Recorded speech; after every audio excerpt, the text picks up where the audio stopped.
Hello and welcome to this very exciting episode of Mind the Gap, making education work across the globe with me, Tom Sherrington, and my great partner, Emma. Hello, Emma. Hi, Tom. Lovely to see you. And we are absolutely thrilled this evening to be joined by two megastars and two of our great friends, Mary Myatt. Hello, Mary. Hello, Tom. Hello, Emma. And John Tomsett. Hello, you two. Hi, Tom. Hi, Emma. Sometimes known as the mighty John Tomsett.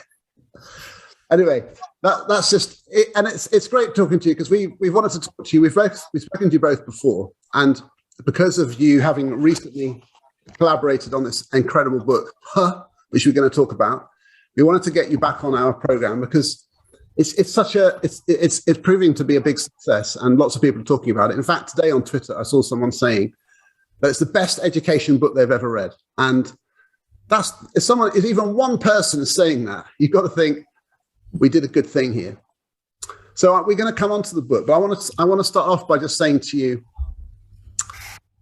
to talk about why this matters so much. And today, listening to the news, the edu news, the head of Ofsted in the UK, Amanda Spillman, is talking about primary curriculum and how she's not trying to put too much pressure on people and so on. But there are people in schools thinking, wow, this is a big thing. And they want to do it right. They want to do it properly. They care about it. But it is a big thing to navigate, to really feel like your curriculum is the best it can be. So what's your sense of that? Do you feel that schools are sort of driving this? Do you feel they're being driven? And, what's your sense of where schools are in their journey on curriculum development?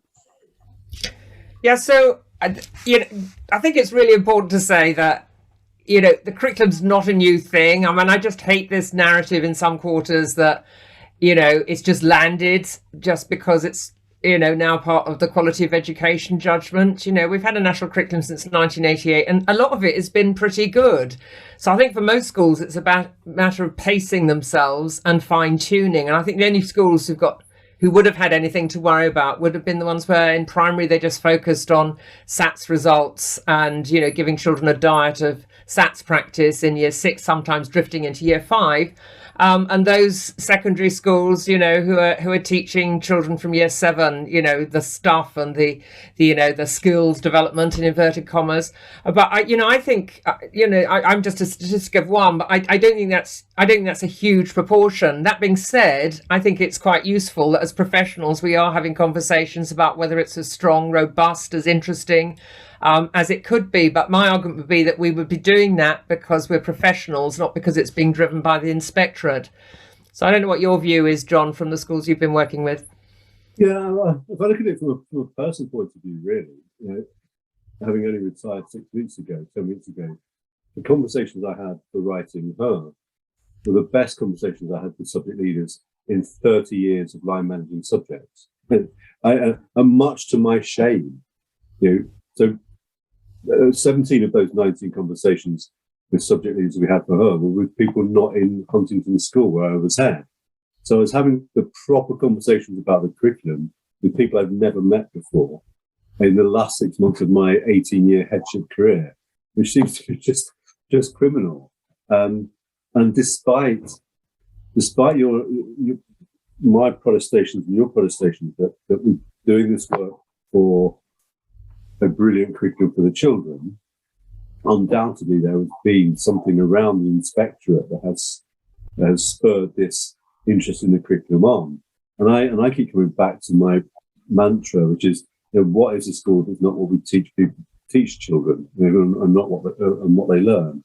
So yeah, there's a bit of it, Tom, that I feel worried about because the big thing is Ofsted and the curriculum is part of it, rather than the curriculum being the thing, and Ofsted is a byproduct of a brilliant curriculum. And I keep saying to teachers, to head teachers, to CEOs, get the curriculum right, and Ofsted will be completely fine with you because you can just talk about what a brilliant curriculum you've got, and it's just worrying the other way around. The other thing that I think is Mary and I have some concerns about is now we've started primary Her conversations, is the secularization of the primary curriculum that is a concern for us. And I was talking to someone in East London last week, 2 weeks ago, where in a primary school, the inspectorate deep dived into computer science and languages. And that's got to be scary, in the current climate with the language that's being used around disciplinary knowledge, substantive knowledge, conditional, declarative. And I think there is a concern around that. But as Mary said, this isn't new. And the people who've been doing the right work all the way along will be absolutely fine. And I think, it's because as soon as you bring the inspectorate into it, there's a kind of that people go, ooh, but actually, we've all done it. You did it in this book. I did it last week for 2 whole days in one school. It's the best 2 days I've had in ages. Just sit and listen to curriculum leaders tell me about the stuff they're teaching, and they're the most excitable people. We're doing this and we're doing that, and they can't stop talking. It's pretty exciting, really, for having to create a culture where people are saying, this is what we teach, and we're not sure about that, and I think that's quite cool. So, Emma, do you see this? John just tossed in that phrase there. Let's just let that hang there for a minute. The secondaryization of the primary curriculum, is that a thing? Yes, in a nutshell, yes, because they're 2 different parts of the sector. They serve 2 completely different services, 2 completely different setups, from everything from staffing to resourcing to the organisation of the building. They are 2 completely different things. And as soon as you try and replicate what happens in one part of the sector in a kind of direct transference model, it's not going to work, and it's not going to serve the children. Because if you think about primary children when they come in when they're 4, they're just on the cusp of toddlerhood, some of them.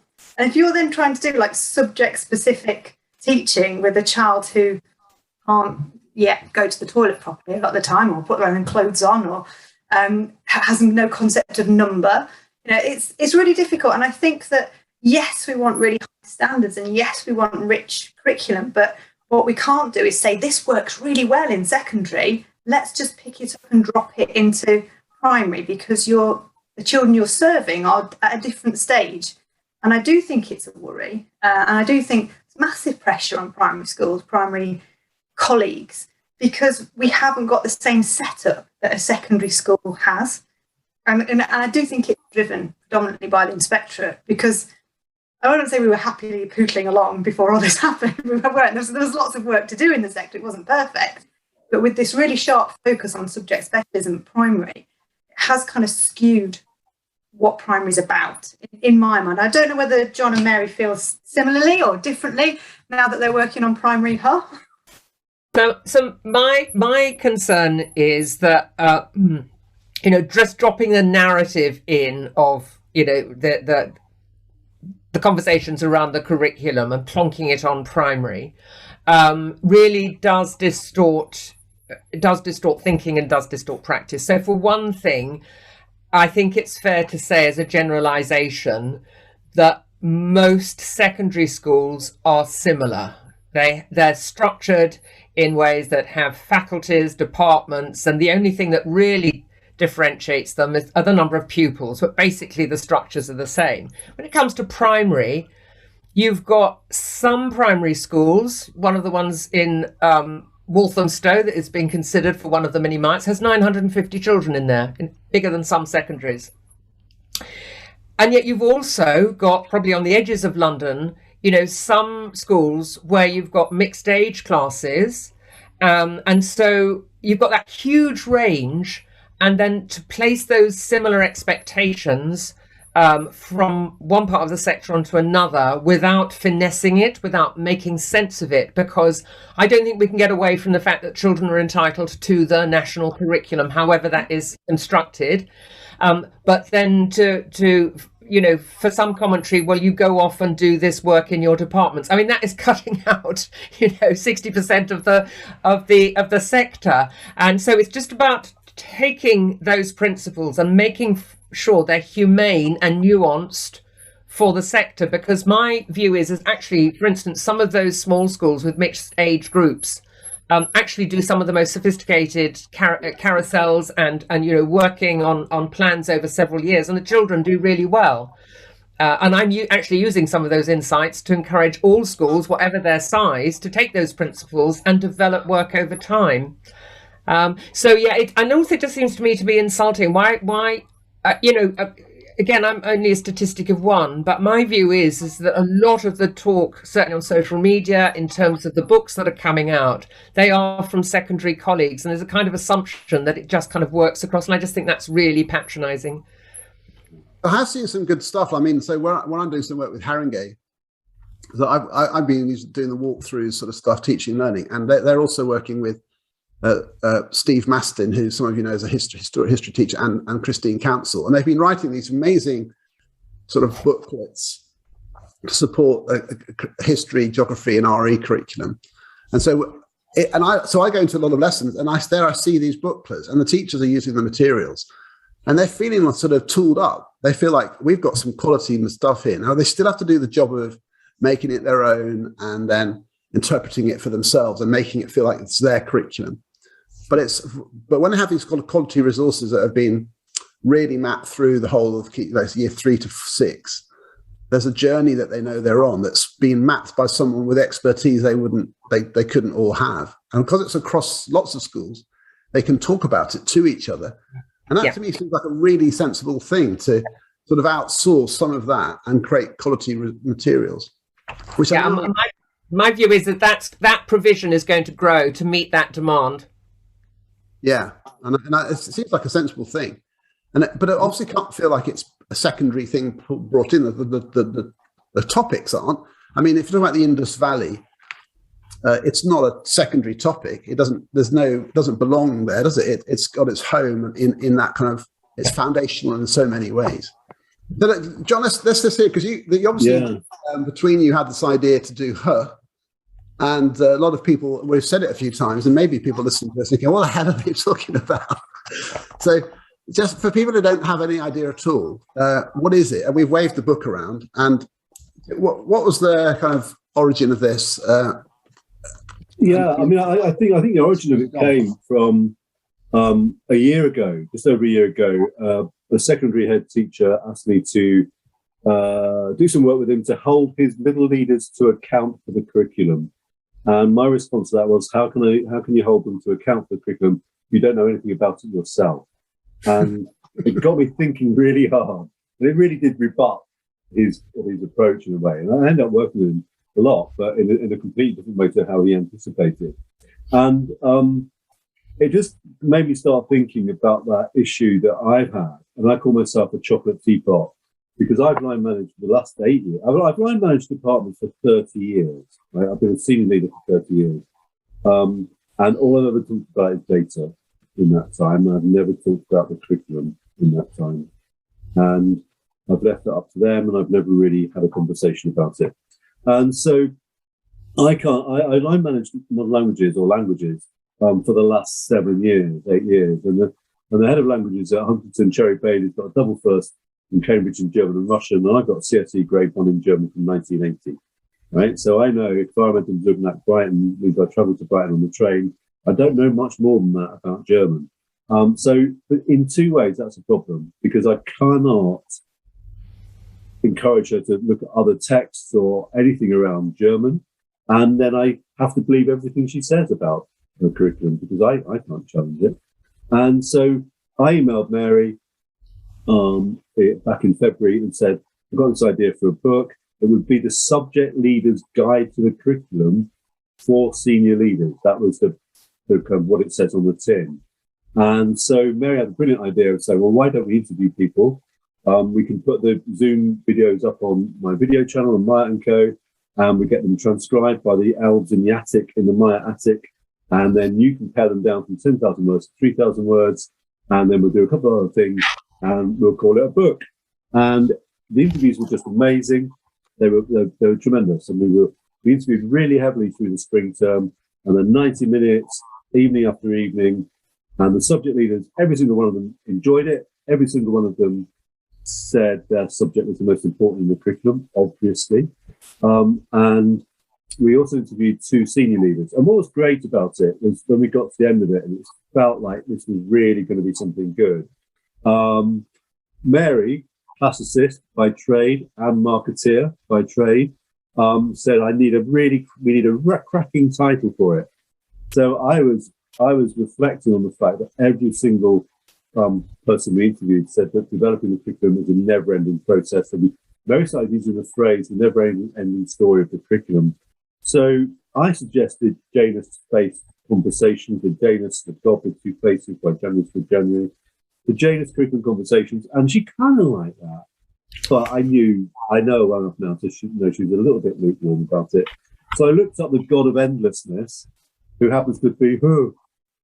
And he's the God of endlessness. He's also the God of fertility, creativity, and regeneration. And so we thought that was the brilliant God, the God of the curriculum. So that's why the book's from her, and that's the story behind it. And it's just been, I think, with all the feedback we get, like you said on Twitter today, an incredible success. And one of the things that I've come to realise, Tom, and everybody, is that I'm not interested in doing work anymore that really doesn't help people.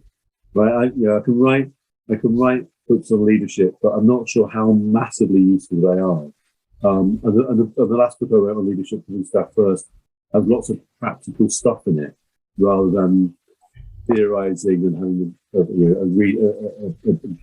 bibliography of 15 pages long. This is stuff that people are really actually finding massively useful. And in the same way, Thomas, as your walkthrough stuff is actionable and developing stuff in the classroom, I feel this is doing work that's the threshold for success in all of this stuff is it interesting and is it useful?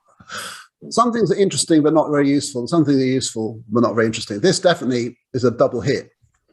Emma, what did you like about her?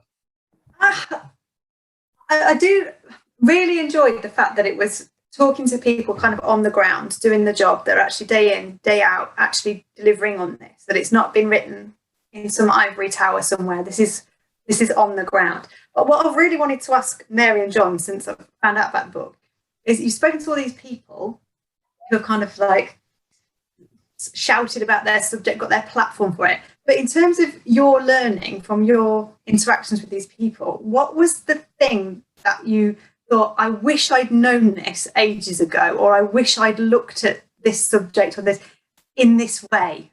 If I could go back and have my time again, this is the bit that I wish I knew. I've just been wanting to ask both of you that. Yeah, so this taps into the other meaning of her, which is John and me saying at certain points, we didn't know this. So you've got this double play on it. I'll give you a quick example. So we interviewed a colleague on classics, and she had some really great strategies for the end of year 9 if the students weren't taking it into GCSE. And she put on this program of just all the useful things in a sort of very practical way, in terms of etymology, in terms of, quirky stuff, because a lot of ancient history is actually really sexy, really dark. It taps into all sorts of things that we all are intrigued by, and teenagers certainly are. And I just thought that was a really neat way of capturing that. But I think that the this idea of keeping students motivated via the vehicle of interesting stuff was something really interesting that I took from that. The other big thing that had a big emphasis on me was the provisionality of a lot of it, that people were still exploring. They certainly never thought that it was set in stone. And I particularly loved the conversations with the history colleagues, where they were really taking the time to explore current historical research ongoing, at the moment, particularly around the contribution of South Asia in the Second World War, completely neglected part of history, but making it really lively, as they were engaging with the historians who are actually still going through the archives as well. So it was really fascinating. I've got this book to pose for my next question, and literally so random, but maybe it's not. I've literally got the history curriculum page open, and I'm looking at this. I was going to ask you, and that's just so bizarre.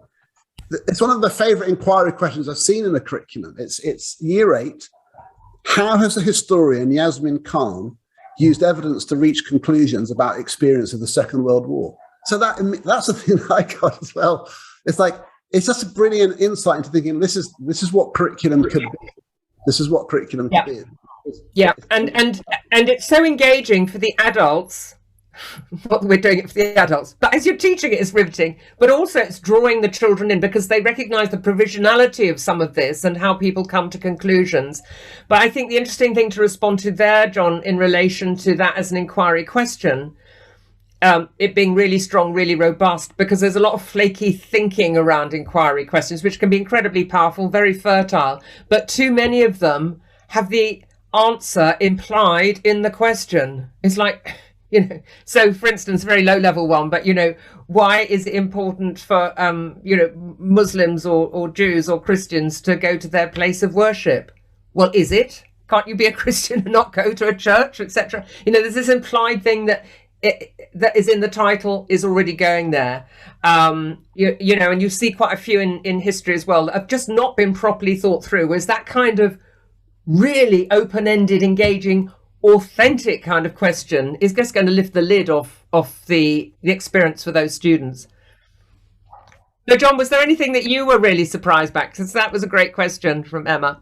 Great question. I think the thing that surprised me most is how little I know. Because I was teasing Dr. David Priest about geography just being about Oxbow Lakes and map reading, and then he went off on one. And I now understand geography much better because my son just started geography at university, and there's so much I didn't know about geography, just ridiculous amounts, and how something that comes from Ruth Ashton's book about the mediation of knowledge from the universities through the DFE in schools to pupils. There's a whole load of mediations that go on from the subject is pure subject as decided upon by the kind of subject community at the HE level, and then what we actually present in schools. And I found that really fascinating, and that was a line of pursuit and interest all the way through the conversation. Really, really great. So when you were listening to them, John, was there a subject that you think, if it was this, I would have done more of it? Is it kind of inspired you to think differently about any of the subjects? I wish I'd been taught modern languages by Hannah Pinkham, and I think then I would have flown with modern languages and ended up with a CSE grade 1.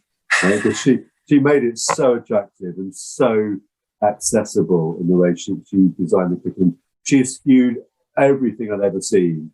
And just to summarise, in Year 7 and Year 8, they created 3 Spanish-speaking children across the globe and 3 French-speaking children across the globe. And then all they did, the whole curriculum was based on emails and pen pal letters to each other, which developed a narrative over 2 years. The department wrote it. All they focused on in 7 and 8 largely was getting pupils speaking in brilliant French and Spanish accent as fluently as possible. So when they started unpicking the grammar in Year 9, they didn't have to do all that vocab learning that destroys children. They'd done it all in a really lovely atmosphere where they felt safe and they could develop, they could speak, do the language. And when children say they can do French, what they mean is they can speak French. And it was just inspiring. I wish I'd been taught by her. So I think it's fair to say that each of the people we talked to, there was an absolute, at least several nuggets where you just thought, this is just exquisite, the depth of thinking. A really interesting one for me. So beyond the classics and Lucy Cresswell and the history with Kat Priggs and David Hibbert, my background is RE. And I've been involved in a lot of work, curriculum development, a lot of initiatives nationally in RE. And so listening to Nikki McGee, it's like, oh my goodness. It's like, mate, you are next level. You are next level. And so that was a real joy to see, the next generation coming through and really upping the game of the subject. And this is what we're finding too with primary. My goodness. So I did a primary one with Adam Smith the other day, and Rachel Higginson. And again, I'm thinking, oh my goodness, the level of thinking that is going on about the subject at its bigger level, the lens through which, and theorizing the subject, because RE is an odd subject. There isn't an RE department in universities. We can't tap into all that history and geography stuff. And so I think what it's done is exposed the level of deep and sophisticated, but also very accessible curriculum thinking that I think just people are going to find so helpful. But a real shout out, to everyone who's been involved in this. And I think two other things really came through from talking with colleagues. One was they love their subjects, and they all said, unprompted, at some point when we were talking to them, about their ambition for the subject and what they were intending to do was to transform lives for them as human beings. It was far more than just the exams, which obviously are important. So there's this real depth of, we are making a contribution to their deep human development, of which the cognitive and intellectual is a part. The other thing was the extent to which they said they really enjoyed having these conversations rather than just analysis and question level analysis of and data and that sort of stuff. There is a place for that, but there's been a gaping hole in school professional conversations that this is missing. And then the final thing was that just on a couple of occasions that they wanted senior leaders to take it seriously. And so Joe Baker, for instance, saying, it's really not helpful if you as a senior leader say in either a meeting with me or in earshot of children, my art, I can't do art, I can only do stickmen. It's really just sending out a demeaning message about it, that it's not for everyone, it's sort of like, it's trivializing it. So there was this real sense of having pride and standards in all of them, but done in such a humane and witty and just lovely way. Comes across is their kind of that spirit comes across, and I find this, what I'm thinking is about this is that the way there's a sort of tension here, which is it's a bit like when you do, say, the timetable where in a secondary school where you've got only so much time and you have to divide it up, and everyone wants more time for themselves ideally, but doesn't know who to take it from.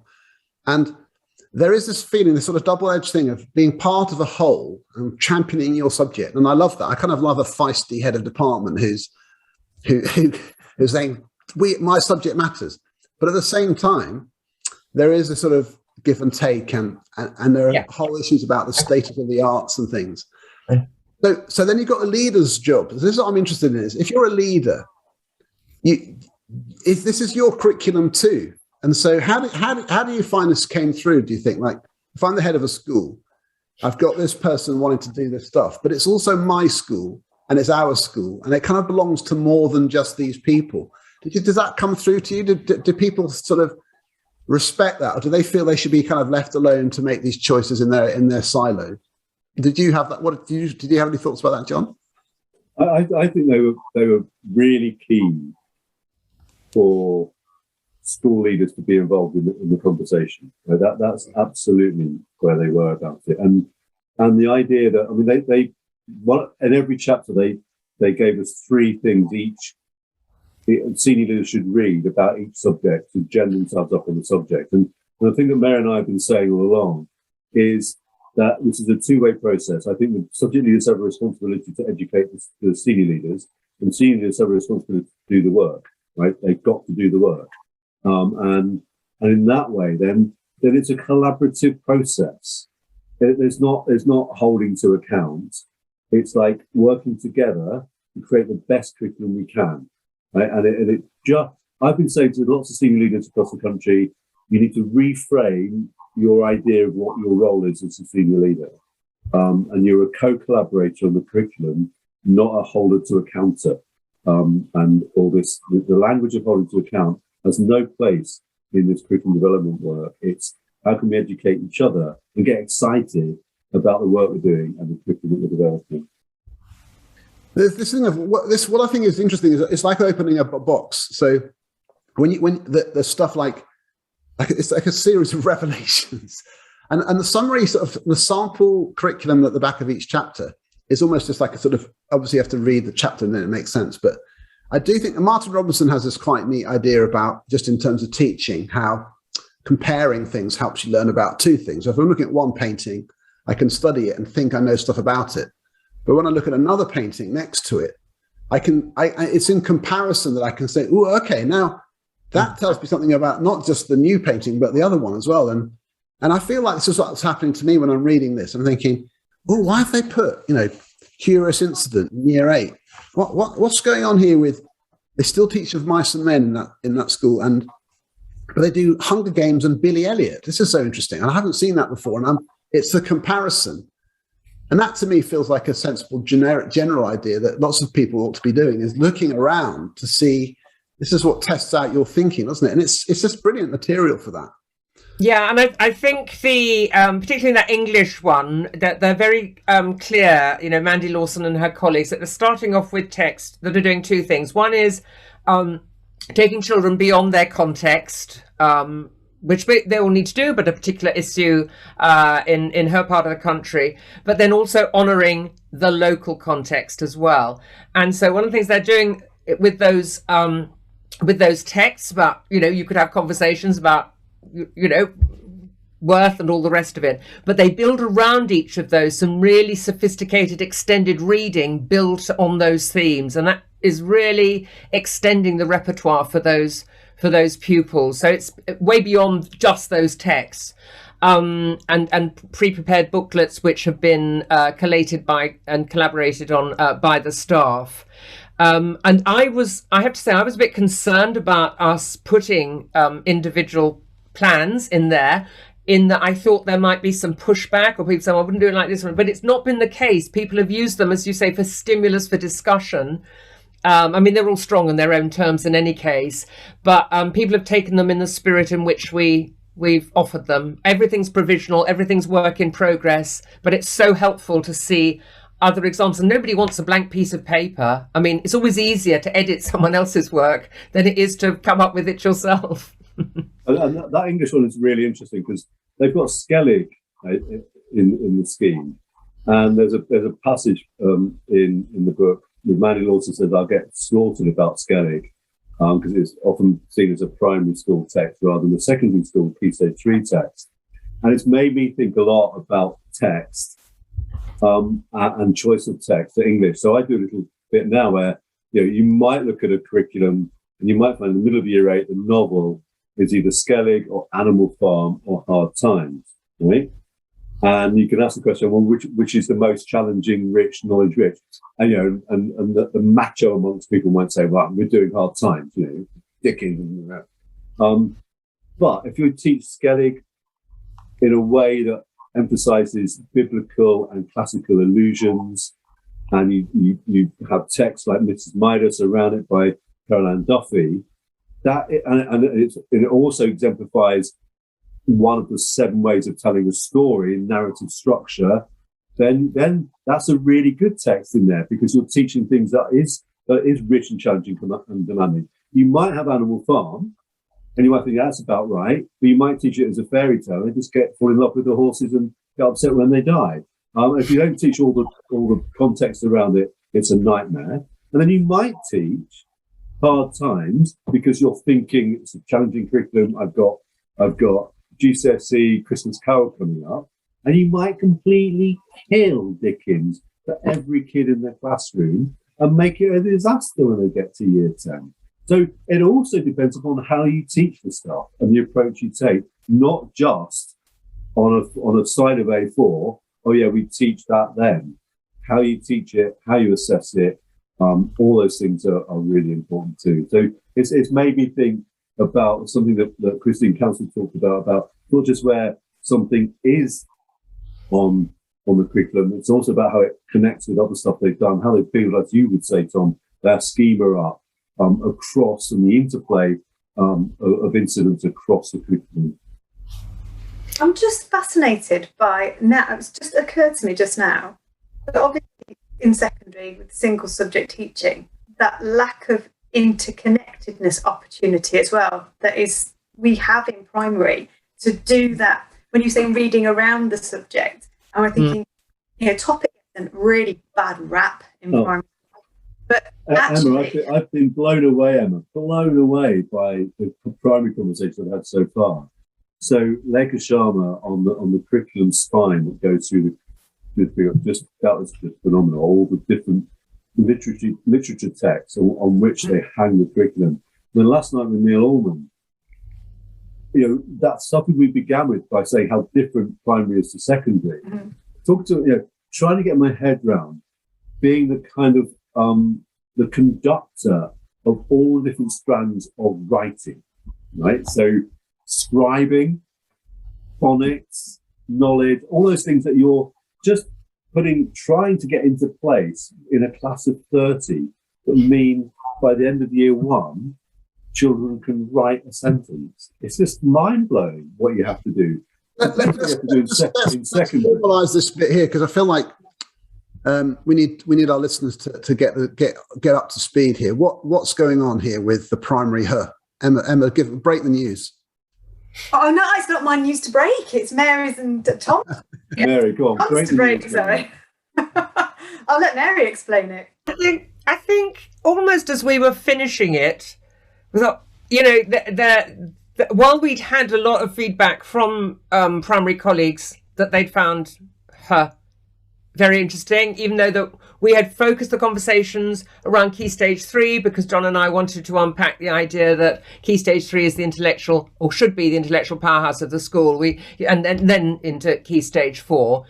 So we knew we'd got something worthwhile based on their feedback, but it also became clear that there was a lot of material that was worth unpacking in primary as well. And so the way that's been structured, as John and I have secondary backgrounds, both got experience across others. I've done a lot of work from early years up to Key Stage 5, SEND, alternative provision.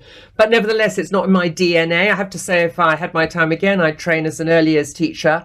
But so what we've done is, which I think is quite smart, we have got a team. And so it's either John or me. And then we have either Lekha Sharma, the lovely Emma on this call, and Rachel Higginson. And so that we've got that primary perspective as we ask those questions. And so, yeah, we've got that going, and we've got then I want to do one for SEND and one for alternative provision. So I think that's probably going to take me to my grave doing those. It's just so interesting. It's so interesting. I think that tension is so interesting. So I feel like this, you're right to say topics have had a bad rap, and there are some really good ones. And I think one of the biggest insights, well, it wasn't an insight in the sense that it was a revolution, but I thought it was an interesting switch of emphasis that John Hutchinson from the Reach Academy was talking about, where he was one of the, I guess a sort of a strong proponent of a knowledge-rich curriculum and really locking down. This is what you should know in year 3 about the Vikings. This is what you should know about, about the Benin in year 5 and mapping that in detail. But what they realized was that they've got knowledge organizer 1, 2, 3, 4, 5, 6. But it's hard to hold on to all of that knowledge when you learn it in a kind of in an immature state.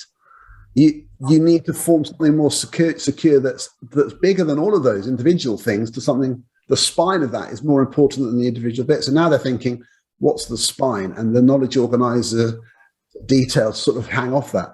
And that might sound to some people like, they might be thinking yeah, obviously. But I think it's a good thought process to go through that, to kind of come to that conclusion that. Yeah, and it's one of those things that you talk about, the secondaryization of the primary curriculum. Booklets is an absolute classic. they're very prevalent in secondary, but a lot of the time they don't translate directly without a bit of tinkering. And the other thing that happens within topic that kind of gets a bad rap, because some people don't necessarily understand it, is that when you're in primary, you're a novice in everything, absolutely everything, as in the child is. So when you're doing history and you're talking about hundreds of years ago, your mathematical knowledge you might not even understand what 100 is. So it's absolutely meaningless. Or if you're talking about ancient Egypt, you don't know where Egypt is, or you don't know what a desert is or a river is when you're talking about, the River Nile and what have you. So topic in primary is actually really important, because you have to think about not just the individual subject specialism, but all of the interconnected knowledge that needs to feed into that subject that you're talking about in order for them to make sense of it. Because otherwise, if you teach in a subject specific way, the pillars that subject sits on of all the other interconnected subjects aren't necessarily there. So you have to think more broadly about what do they need to know from the other subjects in order to be able to access this subject. But done badly, it becomes a big homogenous lump. done brilliantly, it's actually what do they need to know in order to secure this. And you can't do that through a single subject knowledge organiser particularly well, because you have to do the thinking about what else they need to know to be able to access this. And that's what I think is really interesting about primary at the moment, is kind of the reclaiming of the importance of not topic, but an understanding of the interconnectedness of the different subjects. Well, I found this image, we're in the middle of a series of curriculum masterclasses. I found this image, which I'm going to make more of just in preparing for my talk. It's just a case that I do prepare my talk the night before. I know that's hard to believe. But I found this brilliant. It's a thing from a photography website where it shows you how the pixel depth per square inch or something changes. And so it's a picture of just a field with clouds. But at one level, it's just very big, fat pixels, so you could barely make it out. And then they get more and more smaller and smaller. And then the picture gets more and more vivid. And I thought that was a great analogy, because rather than it being one thing, then another thing, then another thing, then another thing, then another thing, you're gradually sort of filling in the details. And so, and that holistic view of something is something sometimes we don't think hard enough about. Mm. Yeah, I think that's a great analogy. And one of the ones I've been using is Walt Disney's storyboard. So he invented storyboards. And there's a great image of him standing against a wall with the outline of the film that they're working on. And then in that meeting, they're focusing on one or two scenes. And to me, that's a great analogy for the. So what's the kind of background stuff that children need to be aware of, and I need to make sure I'm preparing my children for as we focus in on this bit. So it's a similar notion of the going in and out, those different lenses in that very holistic way. Yeah.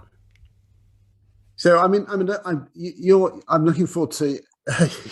By the time this goes out, it'll already happened. But your masterclass tomorrow, and it's one of the things I'm really. I listening to people give their ideas, but one of the people I think everyone needs to know about, I'm going to shout him out now, is Howell Ruppers. Everyone should listen to Howell, because he's. Am I bothered? Botheredness. He is. He's hilarious. He's absolutely hilarious. But gosh, he's so in. He is so there. He's so on it. He's just hilarious. Botheredness, and I think the thing he was talking about today was not engaging children, but getting them invested, and that's a different level. Invested means I'm in this. And there's this great story about this boy called Maxwell who's been sent out of class, and he's saying, I hate them. And he goes, who? And he goes, them. And he's talking at a picture of the Romans. What, you hate the Romans? Why do you hate the Romans, Maxwell? And he says, well, they were ages ago.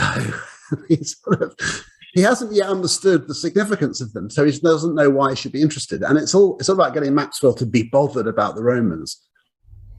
It's brilliant. I mean, come into it, John. In your work beyond HERP, but generally, how do you think this engagement issue gets played out? How do you mean, Tom? Sorry. Well, sometimes people go on about you shouldn't teach just to engage children, or fun gets a bad rap, and it can get a bit sort of worthy and serious, which it should be. But of course, then we want students to be able to add fractions and. Well, I was having a conversation with someone today, last night. I was with Rachel Higginson, and I remember taking on a year 10 class, And I took all the naughty boys out of all the English classes, put them in one class, and I taught them GCSE English, right?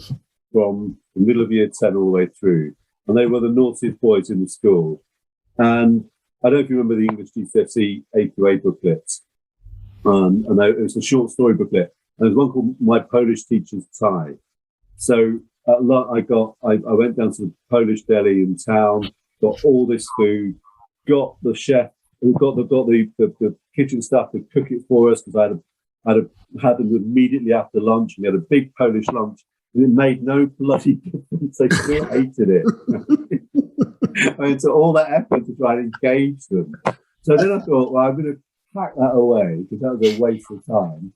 And I shelved the GCSE booklets, but I got Norman Mailer's The Fight, right? And brilliant piece of writing. Showed them Muhammad Ali versus George Foreman, 1974, Rumble in the Jungle, and showed them the video of When We Were Kings.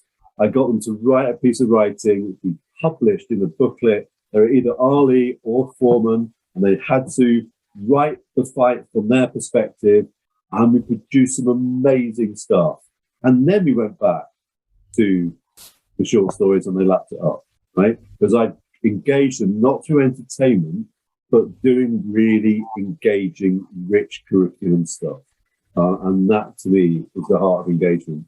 You know, making it really interesting, but not ever kind of going soft on the quality. Pitching it right up there and make it engaging. That sounds properly sensible. So, Emma, what do you think? What do you think the kind of the take will be? Do you think people will, you know, we talk about this quite a lot, you know, in our master classes, and going back to we talked about at the beginning, the curriculum discussion. It feels to me, because of the specialism angle, that the Ofsted angle is more critical than primary in terms of people feeling the heat. Is that what you're feeling? Do you think? Yeah, definitely. Partly because although we have specialists in primary, you know, every teacher in primary has a specialism, but you don't necessarily have all of the specialists available on that staff.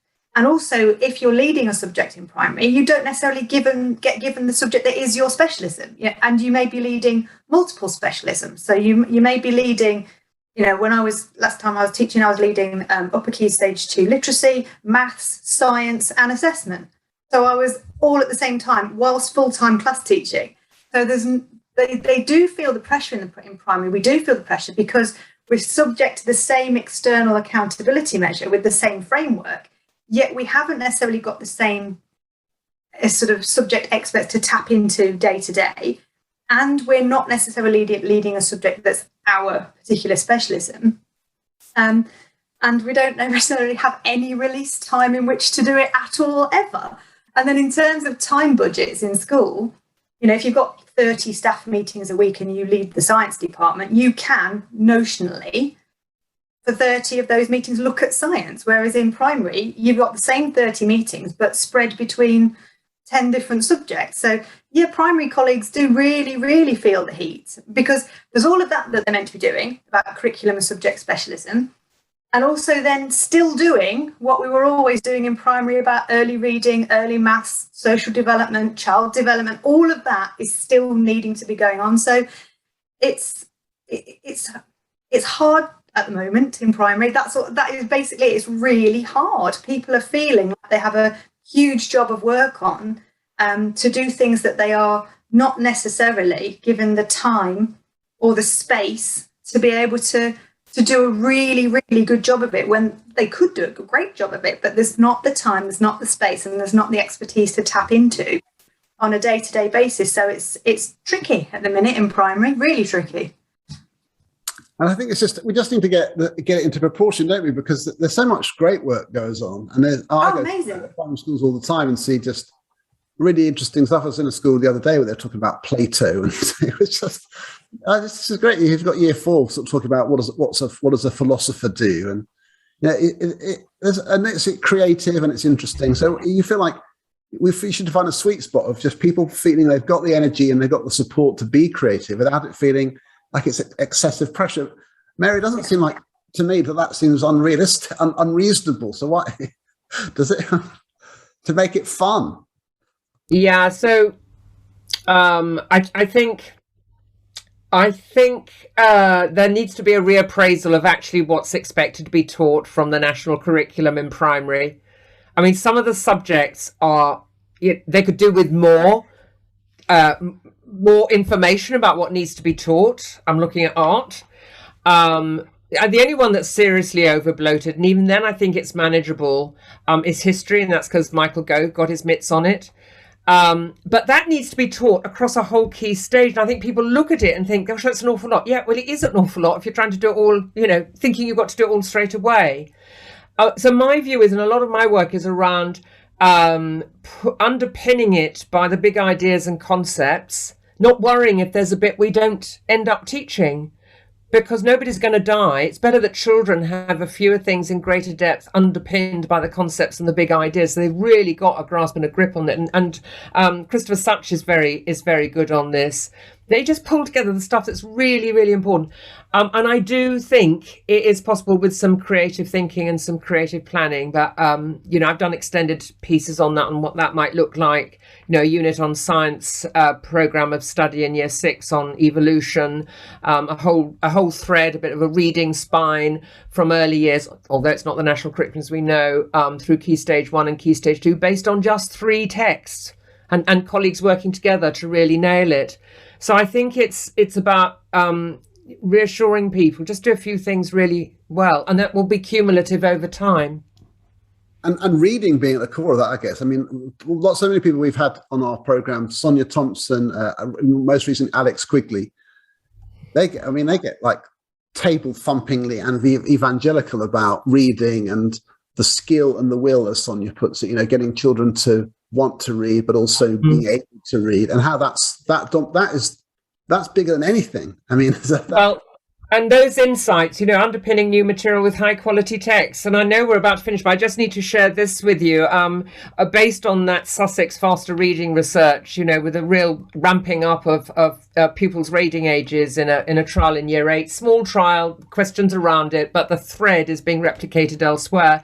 And I was talking to Gail Fletcher, who is head of Gloucester Road Primary School in Cheltenham, very diverse, complicated community that she serves, great curriculum, outstanding, wonderful results. But she ran a trial in her school on that faster reading, and there were children in year 5, 8 of them, that were off the scale. They had to use the secondary YARC reading scores for it. And so there's some really, really encouraging stuff, some really low starters, making a whole year's worth of progress on those scores. So I'm really encouraged by that. And if we replicate that, not just in literacy and in English, but underpin the curriculum with this high quality stuff driving what we want children to know, understand and can do, they're going to remember it more if it's in a delicious text. So, and I was just, I had shivers down my spine when I read her email. It's just fantastic. No, that's fantastic. So, John, let's just wrap up now. What's your next thing going to be after this? I mean, is it her primary? Is that your project?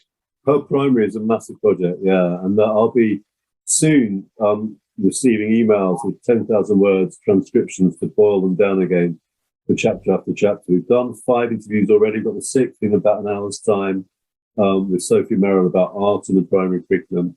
They've just been already really rich and nourishing conversation. Can I say before we finish, Tom, I love the smoky jazz bar effect behind you. It looks like it's really great. Smoking. Yeah. I feel like I am just an amalgamation of all the sort of ridiculous sort of fast show characters and whatever. You look like you should have like some parody of myself. I recognise that. I love it. Yeah. Well, this is, my kitchen gets exposed when I do the sort of pedagogy kitchen, and my wife is always saying to me, why do people, when she goes to work, people say, oh, I like your new thing in your garden. She goes, how do you know that? Trouble. But anyway, yeah, look. Well, I have to say, I mean, we know each other well, but I always feel like these conversations are amazing. We can carry them on. And I'm so excited. I mean, in the middle of curriculum masterclasses, it's something I'm very proud of the three of us that set up. And Emma, we're going to get you to see all of those. Yeah. What's that? Oh, Curriculum for masterclass. sure. What, me? You must. Yeah. You must. Yeah, you're invited. Oh, thank you. What? Am I the tea lady? No, you are going to be the expert. And it's so interesting. So we've got more coming up, and just we've got a whole set plan for next year. And I just feel like the appetite is huge. I always worry about how many people are the tickets as the events come closer. People go bah, bah, bah, bah. And so we've got literally like 190 people signed up for the one we're doing right now, and that's in the middle of November. They're always saying it's such great sort of food for thought. It is the engine room. It makes people excited. It's the thing that motivates people. I think it's amazing. So I want to say thank you to you. Sorry, Emma, I want to cut. No, I was just going to say there's such a hunger for it as well, because there are so many people doing so much great work, but there's also so many people out there who are trying to reinvent a wheel that doesn't need reinventing, because there's already the thinking out there. So but the opportunity to learn from, share with experts is such a great opportunity, Tom. It's absolutely brilliant. Yeah, it is, and that's what you've done with the book is sort of provide people with a superb tool. That's why it's doing so well. But thank you so much to both of you. Thank you. On Mind the Gap. It's a real honour to have you with us. It's great to know you both. Great. And thanks to everyone for listening. Thanks for joining us. Mind the Gap, making education work across the globe. Thank you, Mary. A pleasure. Thank you, John. Thank you so much. Fabulous.